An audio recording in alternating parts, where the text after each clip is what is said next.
Dad decided not to get an Icon Pass this year. Instead, we're making home movies in the garage. Cut! But every movie he makes is about skiing. Why didn't you just get the Icon Pass? Why do you keep bringing that up? To be honest, I'm a little worried about him. Welcome to the Outdoor Industry Association session on 30 by 30 for Nature and People. I'm Lisa Ongenbroek. I'm the Executive Director of the Outdoor Industry Association, and we are hosting a series of panels around advocacy for creating a thriving outdoor businesses, more people thriving outside, and a thriving planet.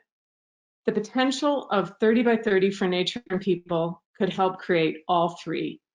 We're thankful for the incoming Secretary of Interior nominee, Representative Deb Haaland's commitment to protecting public lands and water and truly making the outdoors for all.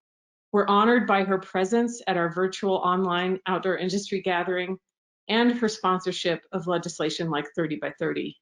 We all look forward to being her partner. There's a growing national interest in an effort to protect at least 30% of America's land and oceans by 2030, or a 30 by 30 conservation goal. We anticipate that the Biden administration will take quick action to set a goal that protects public lands and helps provide natural climate solutions by using these lands and waters as a way to remove carbon and provide resiliency and buffering. The global pandemic has put a fine point on why we need nature. As a buffer from viruses, zoonotic viruses, as a place of respite and recreation for our mental and physical health, and as a place that can generate and support livelihoods and connect communities.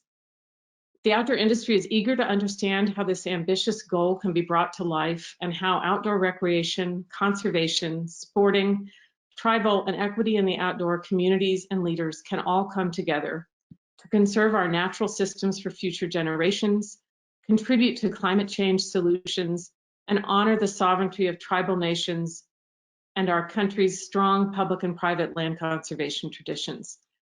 We've put together a panel that represents many of these communities, as well as a key architect of the initiative, to talk about the goals, the opportunity, and the challenges. We will take questions through the chat at the end, so please put questions in the chat. And if we're not able to get to your question, we will also be available at the Outdoor Retailer booth that we have for the Outdoor Industry Association. And then we will also have a slide at the end with the email addresses of the panel participants if you want to ask them a question directly. It is now my pleasure to welcome Rayna.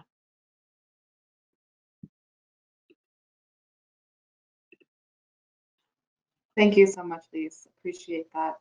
And also a huge thank you to our incoming Secretary of the Interior, Deb Haaland, who is a dear friend, and we're just so thrilled to all be able to work with her in her new role. Thank you, everybody, for having me today. My name is Rayna Thiele. I am Alaska native. I'm Dena'ina Athabaskan and Yupik from Bristol Bay, Alaska. I am also the president and CEO of Thiele Strategies and a longtime tribal rights advocate, as well as a policymaker. I was formerly Associate Director of Intergovernmental Affairs and the tribal liaison for President Obama and Vice President Biden.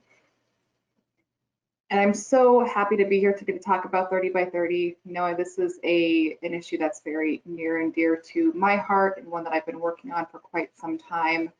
I think that one of the interesting things about this initiative, and of course it's in its very sort of early stages of implementation and of development, is that there has been a real effort to ensure that the way it's implemented, that it is very inclusive of Indigenous rights throughout policymaking process, throughout the implementation process.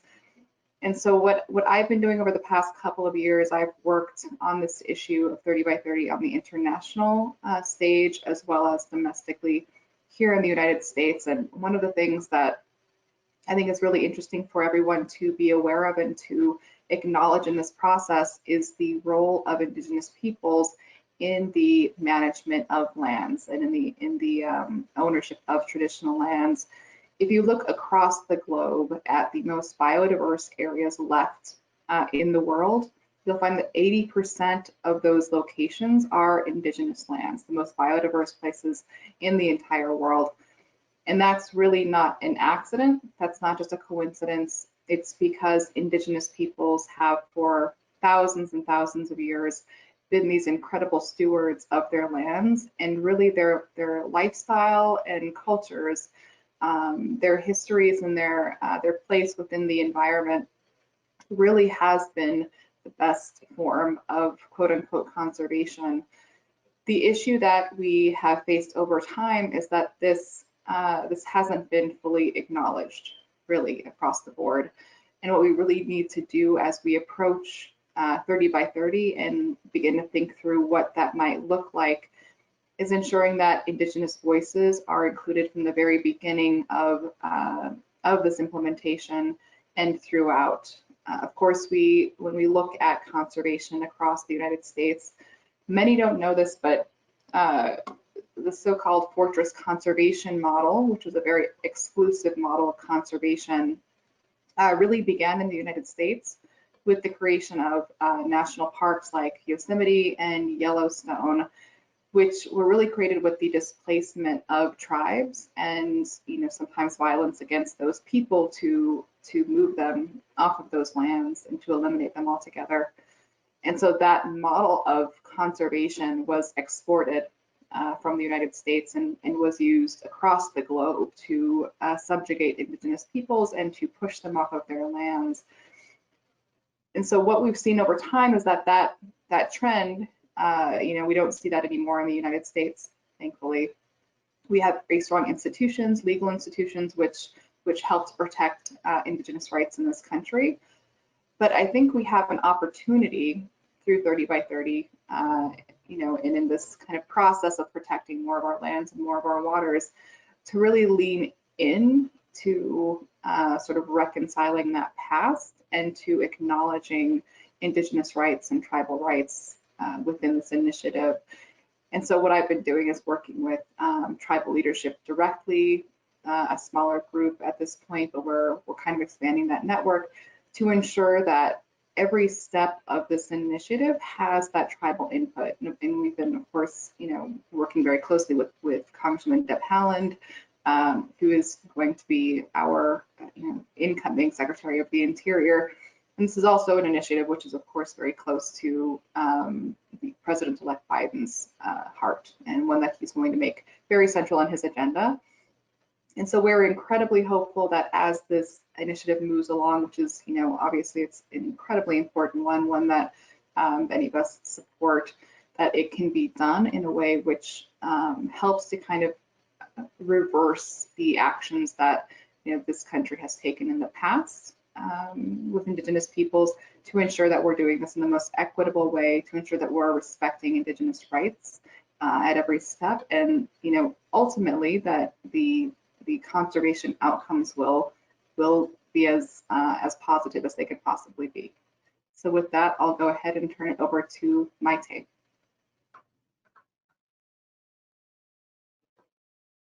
Thank you, Rayna.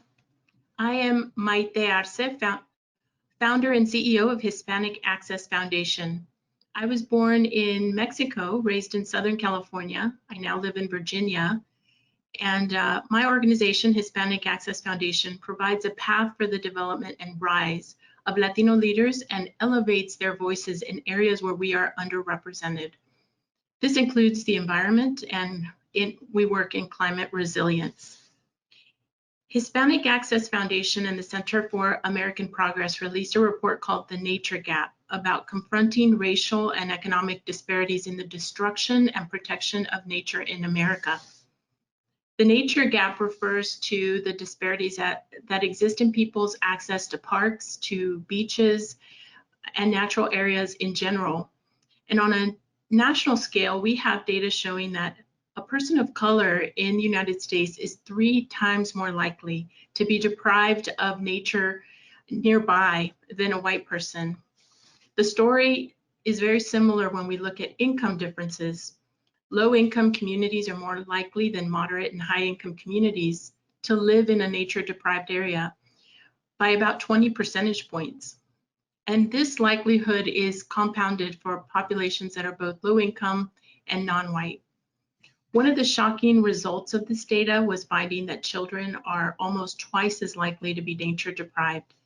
If you can imagine your child, your children growing up without a park or a playground nearby, that's the reality for most families with children under the age of 18. 30 by 30 is a good framework for addressing the nature gap.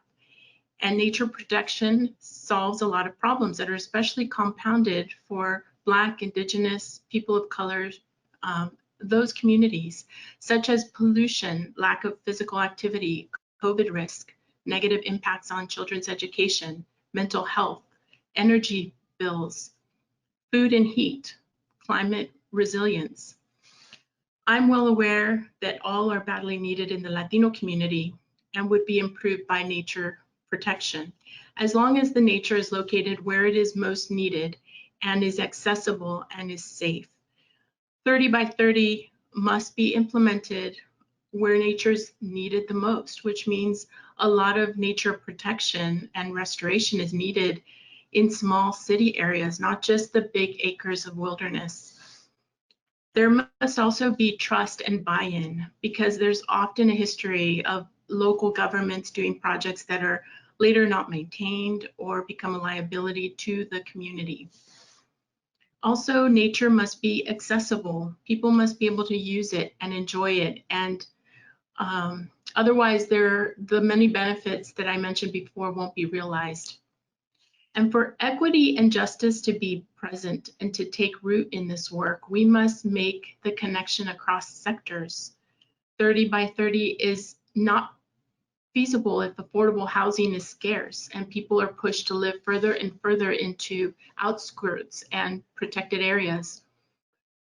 Nature cannot be considered accessible if Black people do not feel safe from law enforcement, including park rangers, while using it. New parks and cities often means gentrification. So people who need the nature most will get pushed out. So it is connected to poverty as well. We need to make sure all people, particularly Black, Indigenous, people of color, are considered in line with the ecological priorities. And this may create a challenge for all of us involved because given the engagement of communities doesn't move at the same pace as advocacy and policy making. But with the right partners, the right approach, it can be done well. And the future payoff is huge. Basically, it makes policy implementation more equitable, representative. There's more support. There are more advocates and stewards who represent the people in our nation. 30 by 30 is important. It would begin the work of undoing the harm caused by the nature gap by creating new protected areas and restoring degraded lands and waters. And as I said earlier, that bare minimum of having nature nearby is not just there for many Americans at this point, but 30 by 30 can start to make it happen. Now it's my pleasure to welcome Whit. Thank you, Maite, and Lisa at OIA, thank you for hosting this panel. 30 by 30 as a concept is, I think, incredibly meritorious. Obviously, we're all seeing the pressures on our wild places, our biodiversity, from the push of pollution, climate change, everything else. So the issue becomes, how do we define that and how do we make that work and make it a positive as opposed to a negative where people feel they're being excluded. So this really goes to, Rayna and Maite's comments about people really should be a part of this, and people have been a part of the environment forever. And our organization, the Theodore Roosevelt Conservation Partnership, which I am the president and CEO of, is a coalition of 60 different NGOs, primarily in the hunting and fishing space. And we're happy to include Hispanic Access Foundation and OIA as partners within that umbrella. But it's also the sportsmen's community, or the sportsmen and women's community, has been sort of funding and supporting conservation all the way back to the Theodore Roosevelt days and the ending of the market hunting and beginning to put in what we consider the modern conservation system in this country. And every year about 50 million people go out and they hunt and they fish and they buy equipment, pay excise taxes to pay for conservation, buy their licenses, their tags, their permits, and have a real vested interest. And nobody cares more about making sure that we have strong, healthy ecosystems than the hunting and fishing community.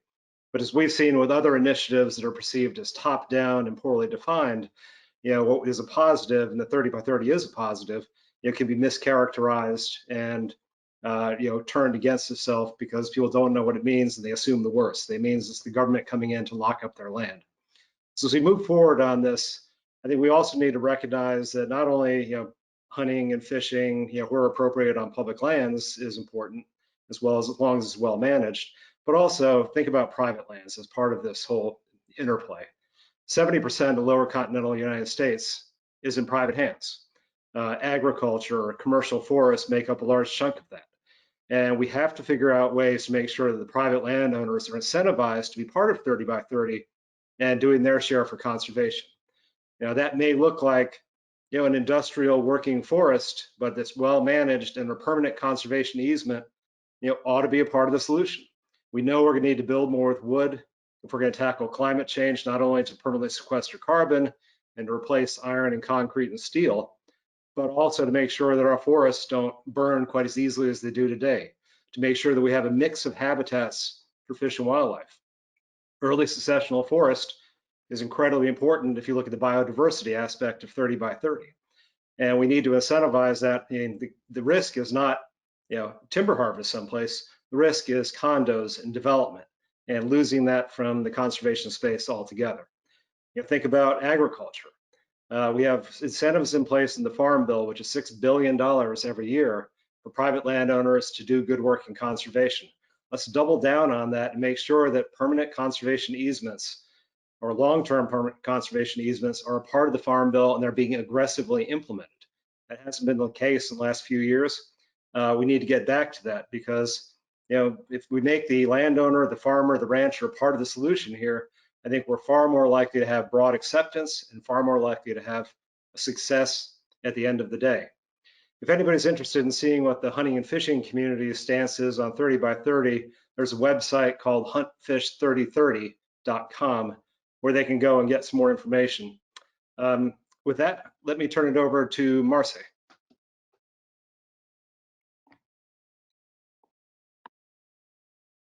Buenos días. Thank you so much for the invitation. My name is Marta Gutierrez Gravinch. I am the founder and director of Azul. Azul is a Latino environmental justice organization working to protect and conserve marine resources. And so we're very excited to be part of this conversation. As actually folks were talking about already, this is an innovative conversation because we're talking about centering access and environmental justice and equity. For too long, the consequences of natural resource extraction and pollution in the U.S. have fallen disproportionately on low-income, indigenous, and communities of color. So Azul has long advocated for the pursuit of a 30-30 goal that has to address this historic inequity to ensure that everybody has access to nature and its benefits. We are excited to see equity in this conversation. We think that including equity and access in this manner leads us to protect nature with people, not from them. Here in California, we've been the leader in turning the world's attention to the critically important role that the ocean plays in buffering climate change. And so working towards a goal like this ensures that not just California, but the country continues to be leading or going back to leading in terms of conservation innovation. Like I mentioned, here in California, we have an executive order that's going to have a stakeholder process, a participatory process. And we're very excited because something like this actually paves the way for other entities to follow suit. So we are excited about, especially as we continue or we go back to engaging in the international sphere as a country, we're excited to not just benefits that we will have here, but possibly collaborating and what that inspiration might mean to others, because doing so, we pave the way for making sure that biodiversity benefits are available to all. So we're strongly supportive of making sure that environmental justice and equity are at the core and that this is a people-oriented approach. And thank you. Over to Hans.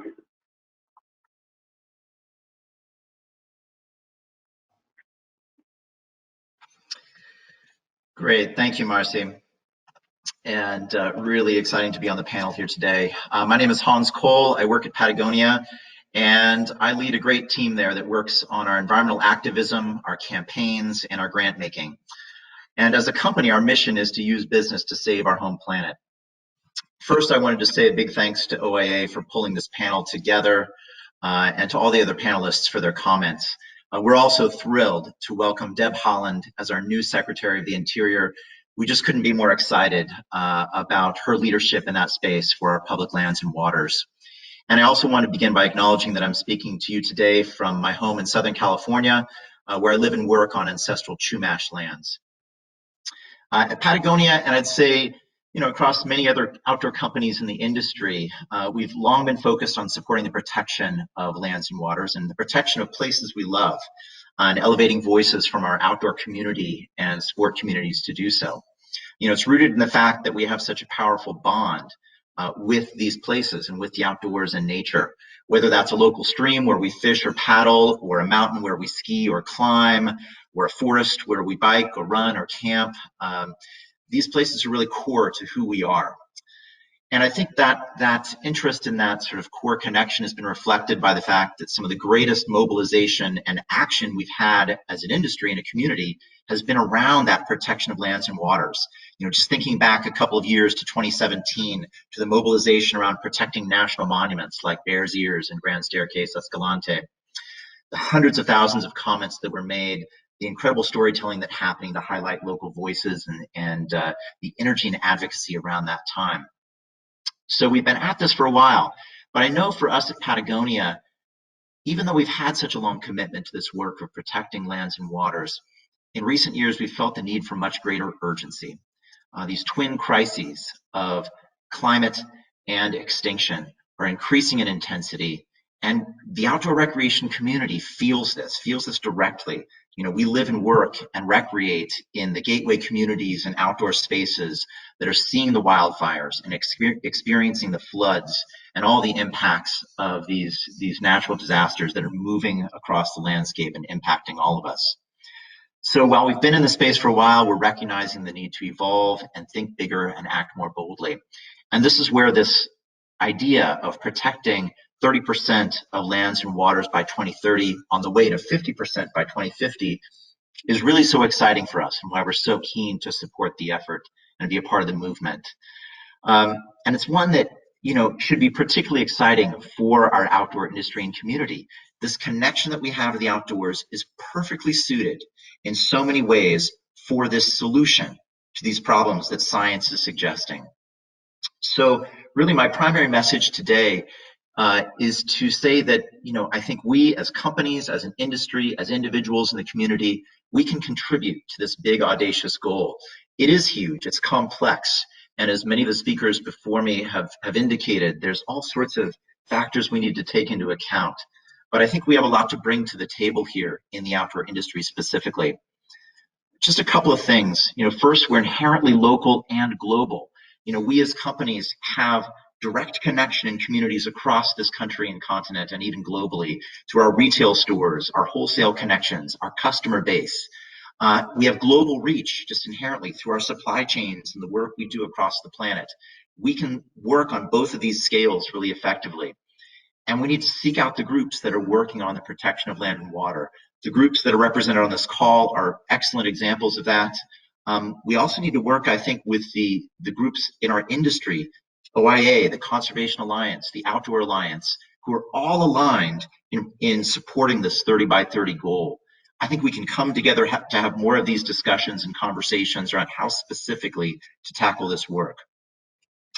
I also want to emphasize what's already been fully articulated by speakers earlier on the call, that this work has to be supported locally, and it will not succeed unless it upholds and lifts up the leadership of indigenous people, of sovereign tribal nations, and their priorities in the US, but also globally. It has to do so with justice and equity in mind, particularly for local frontline communities and communities of color, and communities that historically haven't always felt welcome in our traditionally protected parks and wilderness areas. So our industry has a lot of work to do in that space, but there's a great deal of commitment to do more work there as well. And we need to support with our funding, our resources, and our elevation of voices, the efforts in this space. For us at Patagonia, that's meant things like supporting the Gwich'in in the protection of the Arctic National Wildlife Refuge, or supporting the Bears Ears Intertribal Coalition for their work in protecting that sacred cultural landscape in the Bears Ears National Monument. So a lot of work to be done, but we have an incredible megaphone. We have an audience. We have power, political power as a community to help elevate this concept of 30 by 30.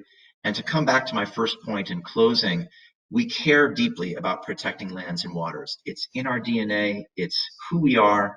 It's what we do on the weekends with our families and friends and communities. It's deeply embedded in our culture.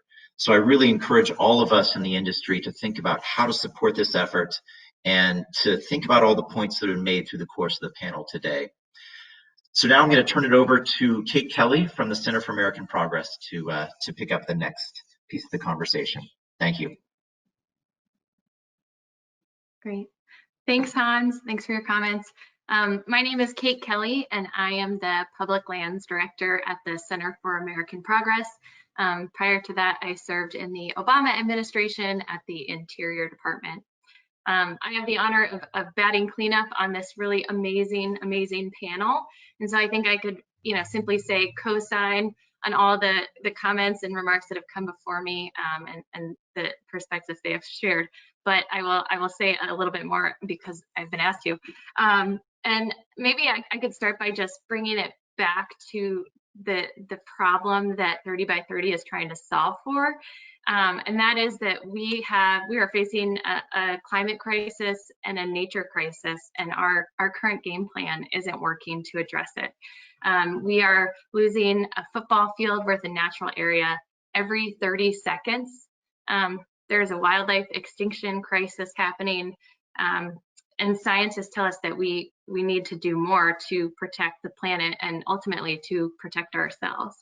And so we can't follow the same playbook that we have been following. If we simply go back to what the Obama administration had been doing, good things will happen. There will be great things, but it will not be at the pace and at the scale that we need to do conservation in order to, again, address these twin crises that others have spoken about. And we also know that our conservation isn't working for Black and Brown communities who don't have the same access to nature and its benefits for tribes, for many people. So we need to really rethink what conservation looks like, and I think 30 by 30 offers kind of a rallying cry to get there. I will also echo what folks have said, that what 30 by 30 is ultimately is about kind of a more is more, that there is not one path to protect 30% of US lands and oceans, but this is about, it's about wildlife corridors, it's about conservation easements, it's about tribal co-management, it's about more urban parks, it's about landscape level connectivity. So there is a lot that can fit under 30 by 30. What we have an opportunity to do right now is really kind of forge a uniquely American approach to this that recognizes all the various tools that need to be brought to this exercise, and that not every tool is going to work for every place. What works in Massachusetts is different than what's needed in Colorado, is different than what's needed in Hawaii. So I think that America has an excellent legacy of conservation in some respects, and so we need to kind of look to what we know to do well, come up with some new ideas, and put it together to cobble an approach to 30 by 30. This won't be easy, of course, not without conflict, but I'm confident that with the stakeholder table that we are seeing grow and grow organically, that this can be a successful commitment and approach for this country. Just a kind of quick overview of where the conversation is now and where I think it's going. We've seen this excitement about 30 by 30 pop up in different places across the country. One of the earliest places it showed up was in South Carolina, actually, with some bipartisan legislation introduced in the state legislature there. We've also seen the governor of California issue an executive order on 30 by 30 and invited stakeholders to come to the table to help shape next steps for the state as they sort how to move forward there. We've seen resolutions introduced in the House and Senate, led by Senator Udall and Representative Deb Haaland. So there is leadership and excitement in Congress as well. We also saw that every single Democratic nominee embraced 30 by 30 as part of their platform. We also saw Joe Biden not only embrace 30 by 30, but say that it will be a day one commitment for his administration. So this all shows this kind of growing momentum for this commitment, and that it is responding to the voices from Americans who are saying we need to do more, we want to do more, and that has resulted in an administration that's ready to act. What's next? You know, I think that we should expect to see President Biden make good on his commitment to set a goal of 30 by 30, and we need to support the administration. That doesn't mean blindly, but what it means is when they do something good, applaud it. Flattery goes a long way, but also help shape what 30 by 30 looks like. They are going to be looking for feedback. They need to know what the priorities are for the various constituencies, whether it's outdoor recreation, whether it's tribes, whether it's hunters and anglers. Everybody has a stake in this and needs to make their perspective and their priorities known so the administration can make that happen. And they have a really great opportunity here. So many people on this call help make sure that there are actual resources for that down payment on 30 by 30. The Great American Outdoors Act, which passed in 2019, provides some funding to help create those urban parks and to get the inholdings to make sure the wildlife corridors are connected. So there are resources to go along with the ambition, or at least to start to go along with the ambition that should be directed in a way that fits all of our priorities. And then lastly, I'd say that to Hans's point too, we need to go local. 30 by 30 will only be successful if it is locally based, scientifically driven, and done from the ground up. This isn't a federal play exclusively, or it's not practical, and it won't work that way. So for you know, all of you that have governors to influence, who have places in your backyard that you want to see protected, it's about starting that conversation close to home so we can have lots of proof points and good ideas floating their way up at the city, state, and federal level. So with that, I'll stop talking and turn it back over to Lisa. Thanks again for having this wonderful panel. Absolutely. I'd like everybody to come back on so we can see everybody's faces.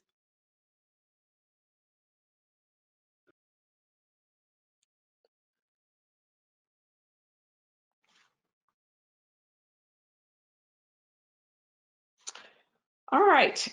You know, one of the biggest questions that when we started talking about this within OIA and with some of the states that we work with is around the challenges of implementing something as complex and as large as a goal like 30 by 30 for nature. And so I'd like to direct this maybe first to Maite, is to think about, do you have any examples of something that's worked well in terms of engaging local communities to come up with a better outcome for either a connected community conservation, and then maybe I'll turn to Whit and Marce to talk about sort of some landscape level. I've heard you know, the process on the, I think it's the National Marine monuments was one that people gravitate towards. But Maite, if you could give an example of that, if you have one,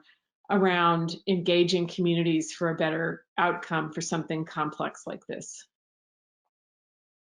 Yes, I have an example. In the effort to protect or to support a campaign to designate 3 desert monuments in California, local communities consisted of over 50% the Latino community. So we were a very large part of that community, yet very disconnected from that work. And there were, the deserts just the backyard of these communities, and incredibly beautiful. And the work to really connect with these communities began with gathering and having a town hall discussion about what the campaign was and why it was important, and who the key leadership has been, and what the work has been, what the work was that has been done. So a town hall to have a basic conversation, and then an effort to help connect communities to these places that we were looking to protect. And so this included some hikes and some camping and some events where we came together and explored these places together.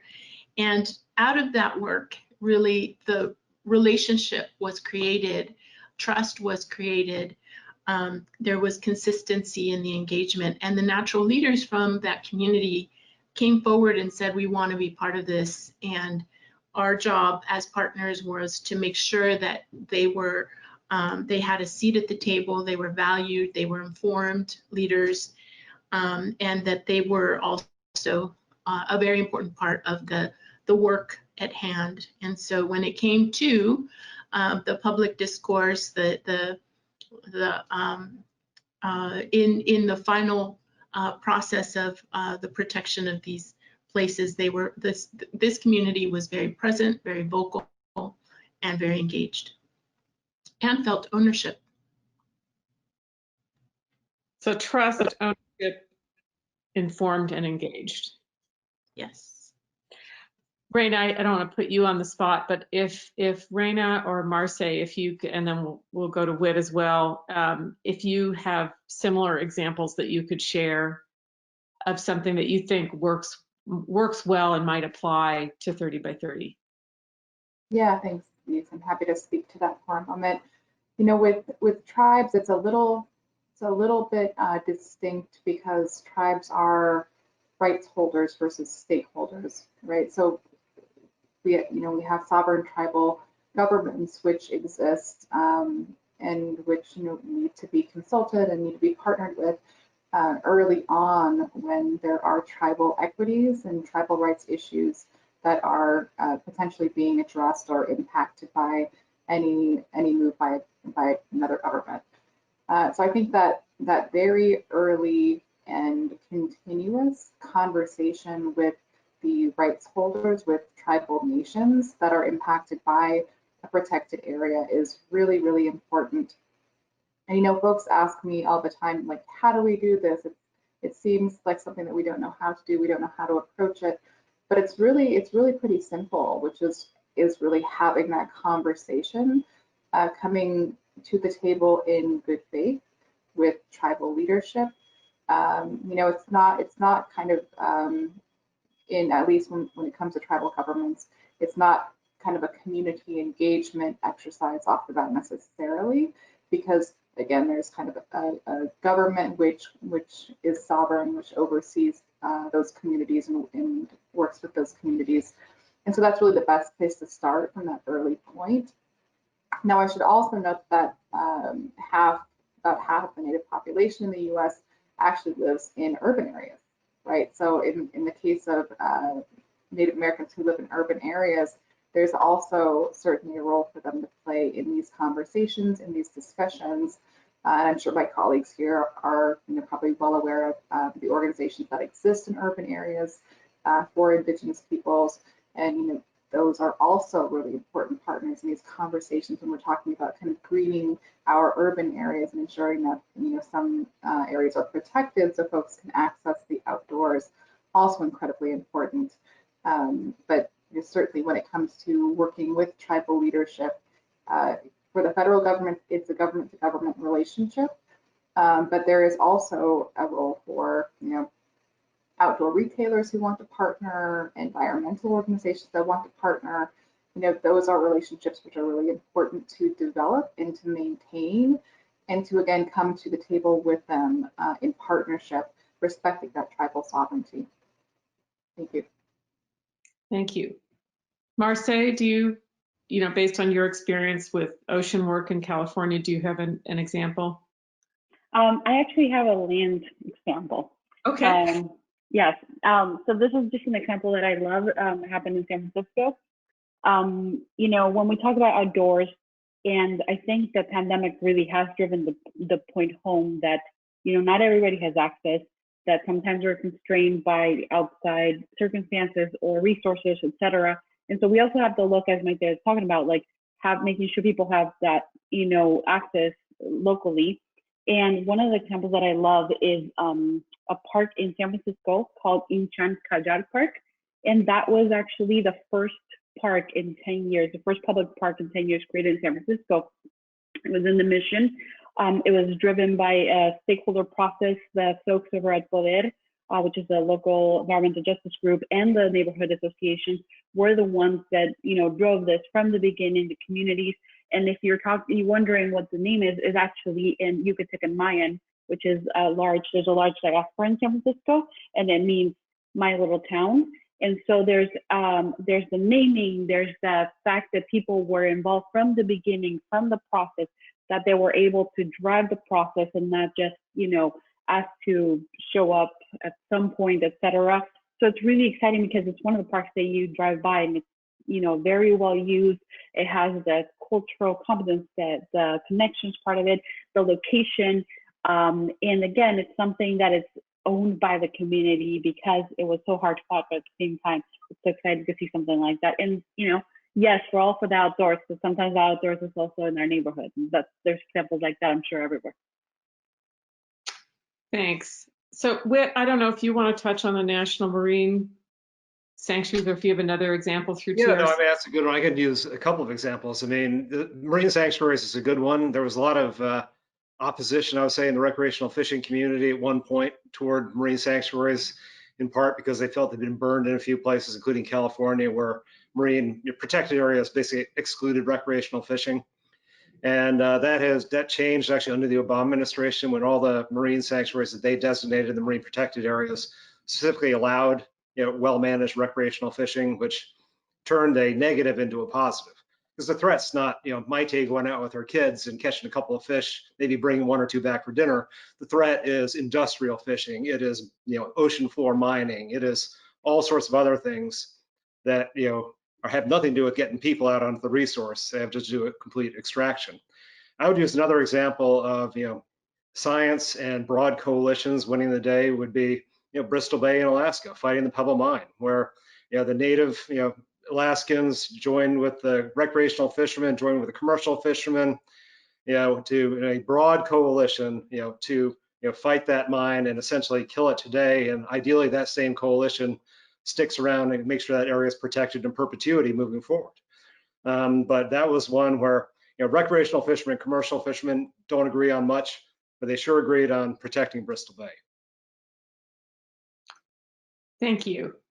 I don't know that we have a lot more time. I wanted to give Hans one more advertisement since we have so many from the industry. If you can just recap how brands can help, whether it's capacity building grants to these fine organizations to participate in this work, or whatever it is that you think the outdoor industry can do to help support this. Yeah, absolutely. Thanks, Lisa. I'd say maybe three categories, right? So I think one thing we have are financial resources. We have the capability to support with grants and with funding the groups like the ones represented here who are doing the hard work on the ground. We can do that. We can, even in a tough year like this one, where I know all of our companies are struggling financially, still we can think about what those local projects are, make the connections, build the relationships first, and then listen to what those local groups and communities really need, what they're saying they need, and then try to pair up those financial resources as much as possible. I think that's one big one.